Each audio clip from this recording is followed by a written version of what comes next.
और ब्रह्मदेव ने भगवान नारायण के साथ में मिलकर एक पर्वत को घुमाना प्रारंभ करा। पर्वत को घुमाते घुमाते उस पर्वत ने एक लिंग की आकृति उत्पन्न कर ली और वह अग्नि का एक खंभ प्रकट हो गया। जैसे ही लिंग की आकृति प्रकट हुई, भगवान शंकर उस लिंग की आकृति में से प्रकट होकर कहते हैं, ब्रह्मा और विष्णु, तुमने मुझे प्रकट किया है। पूरे ब्रह्मांड में, संसार में, मृत्यु लोक में ब्रह्मा और विष्णु, हे नारायण, हे ब्रह्मा, पूरे ब्रह्मांड में, पूरे मृत्यु लोक में मेरा मूल स्वरूप का पूजन नहीं होगा। जो नारायण और ब्रह्मा तुमने मेरे शिवलिंग को प्रकट करा है, पूरे ब्रह्मांड में बस केवल यही पूजा जाएगा और इसी से जीव अपना फल पाए, इसी से जीव। अब कई लोग गलत गलत विचारे कर लेते हैं, कई लोग गलत विचारों में पड़ जाते हैं, गलत सोच में पड़ जाते हैं। कोई कुछ कह देता है, कोई कुछ कह देता है। कोई कहता है शंकर जी पे चढ़ा हुआ जल मत पियो, कोई कहेगा बेलपत्र मत खाओ, कोई कहेगा ये मत करो। पर शिव महापुराण की कथा, गीता प्रेस गोरखपुर की लेकर आओ, अपने घर में बैठकर चैन से आराम से पढ़ो कि वो सियोर वाला महाराज कहीं झूठ तो नहीं बोल रहा। पढ़ना चाहिए।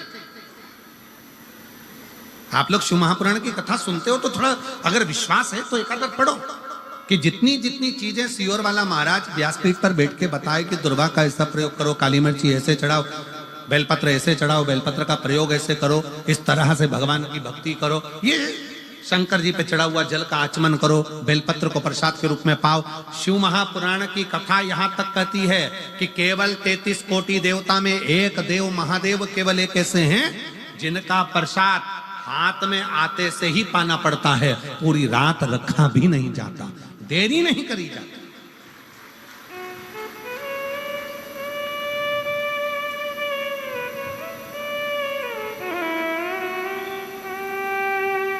शिव के प्रसाद को केवल ये आप लोग आते हो, बेलपत्र लेते हो, ये 7 दिन की बेलपत्र में जो हम लोग यहाँ बेलपत्र व्यासपीठ से अब तो बहुत कम देना चालू करा। पहले तो बहुत देते थे बेलपत्र, अब तो बिल्कुल ना के बराबर कर दिया, क्योंकि भीड़ ज्यादा हो जाती है, लोग कष्ट भोगते हैं, धक्का धुक्की होती है, ये सब बंद कर दिया। पर क्या है बेलपत्र का महत्व?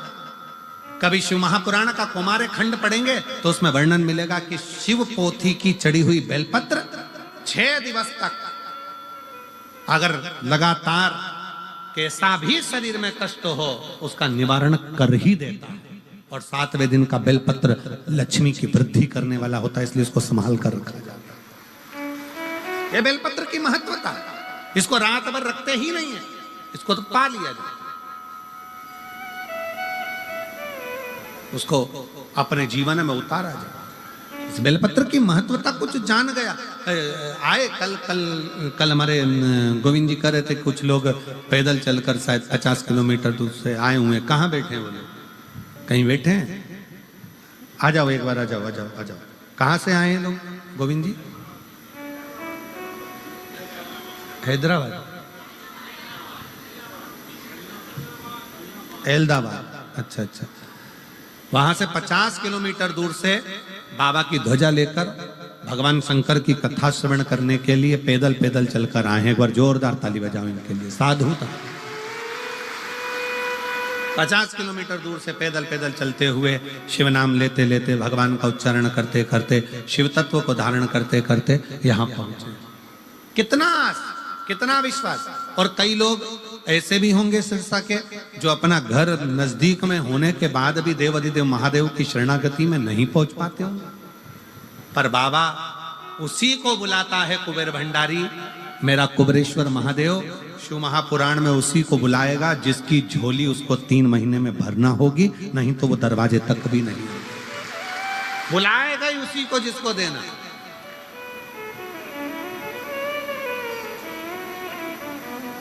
ये लोग भी कहां से आए हैं? ए बाबू, बेटा ध्वजा वाले, आप लोग कहां से आ रहे हैं?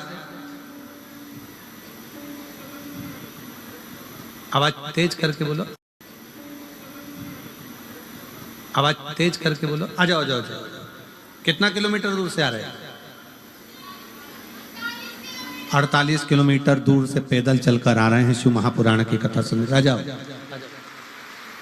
तो आई ध्वजा ले लो, दे दो। और मेरे भोले तेरा सहारा है, मेरे भोले तेरा सहारा है, मेरी नैया का तो किनारा है,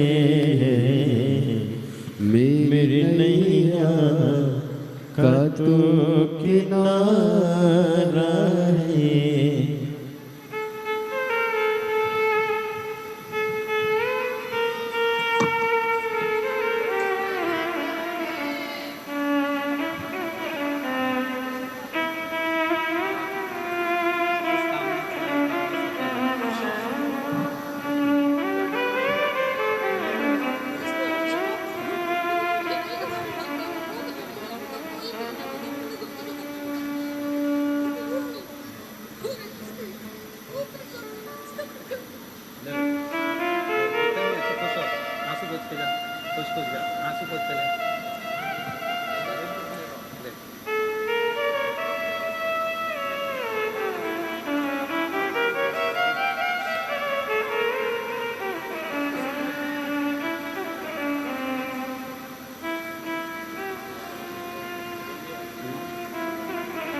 48 किलोमीटर से आप पैदल आ रहे हैं। कौन सा बनमंडोरी से पैदल चलकर आप लोग पहुंचे हैं। एक बार जोरदार ताली बजाइए।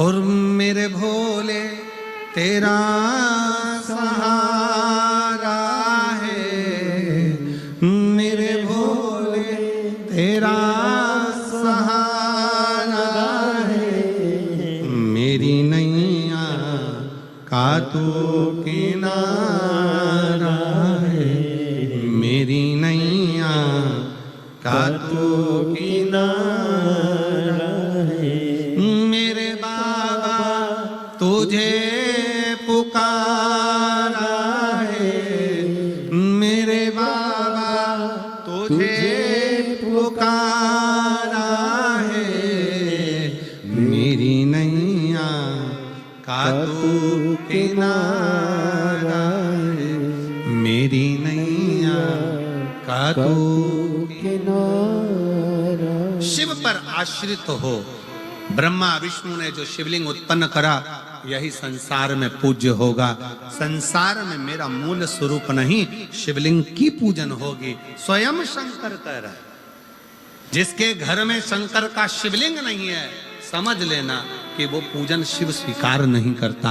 छोटा हो साधारण, जितना भी आप रख सकते हो, छोटे से छोटा, जितना बड़ा, पत्थर का, पीतल का, चीनी का, आप जिस कांच का जो हो, पर घर में शिव तत्व होना जरूरी है।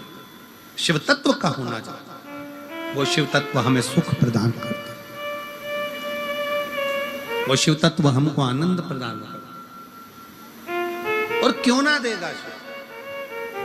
ब्रह्मा जी राजी नहीं हुए। ब्रह्मा जी को लगा कि ये तो सब सस्ता का विषय होगा।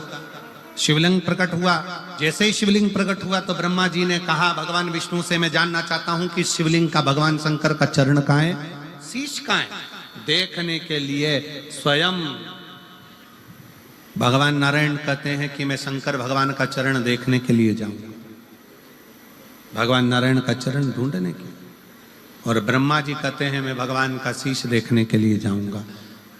जाते जाते जाते जाते ब्रह्मा जी ऊपर चढ़ते रहे, पर उनको शीश नहीं मिला। भगवान विष्णु नीचे जाते गए, पर भगवान का शिवलिंग का चरण नहीं मिला। चरण नहीं मिला। ये जो लोग कहते हैं ना, शंकर भगवान के जब शिवलिंग का जैसे ये शिवलिंग है, ये जलाधारी है।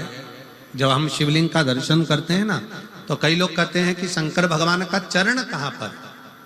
कई लोग कहते हैं जहां बैठकर, जैसे बैठकर आप भगवान शंकर को भजोगे, शिव उसको स्वीकार कर लेता, शंकर भगवान उसे स्वीकार लेता। अब जहां बैठकर भजोगे, जैसा भजोगे, शिव उसको स्वीकार करेगा।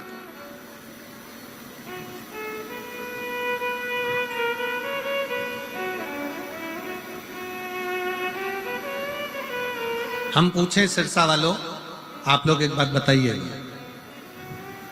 बहुत ध्यान से बताना। अब आप लोग कथा श्रवण करने के लिए अंदर बैठे हो, कई लोग कथा सुनने के लिए बाहर जो 4-5 पंडाल लगे हैं, 2-4, उसमें बैठे हुए हैं। जो 2-4 पंडाल लगे हैं बाहर, लोग उसमें बैठे हुए हैं शिव भक्त। बड़े बड़े पंडाल जब लगते हैं, उस पंडाल में व्यासपीठ भी नहीं दिखती है, हम भी नहीं दिखते हैं, केवल पंडाल ही पंडाल नजर आता है। और दूर दूर बैठकर लोग कथा का रसतत्व ग्रहण करते हैं। कई लोग कहते हैं गुरुजी हम तो पंडाल के अंदर ही नहीं पहुंच पाए और हमने कथा श्रवण कर ली। कई लोग टीवी पर सुन लेते हैं, कई लोग मोबाइल पर सुन लेते हैं। आखिर इसका फल है कि नहीं?